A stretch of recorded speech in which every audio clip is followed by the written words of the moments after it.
Пытанні матэрыяльнай адказнасці работнікаў за шкоду, прычыненую прадпрыемству, застаюцца найбольш складанымі ў сферы працоўных адносін. Часцяком работнікі арганізацыі неадбала ставяцца да дзяржаўнай маёмасці, што прыводзіць да непазбежных наступстваў.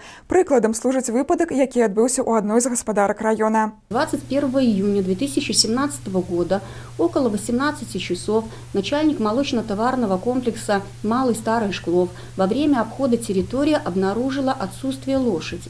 Однако, полагая, что кто-то из работников МТК или жителей близлежащих деревень взял лошадь для проведения сельскохозяйственных работ, мер к установлению ее местонахождения не приняла. И только спустя 6 дней, 27 июня 2017 года, ОАО «Шкловский агросервис» обратилась в Шкловский РОВД с заявлением о проведении проверки по факту хищения лошади, принадлежащей обществу. 1 декабря 2017 года прокурором Шкловского района в интересах ОАО «Шкловский агросервис» предъявлено исковое заявление о взыскании с начальника МТК и сторожа указанного комплекса в пользу ОАО «Шкловский агросервис» 223 рубля 28 копеек ущерба, причиненного в результате ненадлежащего выполнения ими трудовых обязанностей в долевом порядке в равных долях, а именно по 111 рублей 64 копейки с каждого. За мінулы год па выніках праведзеных праверак прокурорам района было накіравана ў суды 10 іскавых заяў аб спагнанні з работнікаў шкоды на агульную суму больш за 59 тысяч рублёў.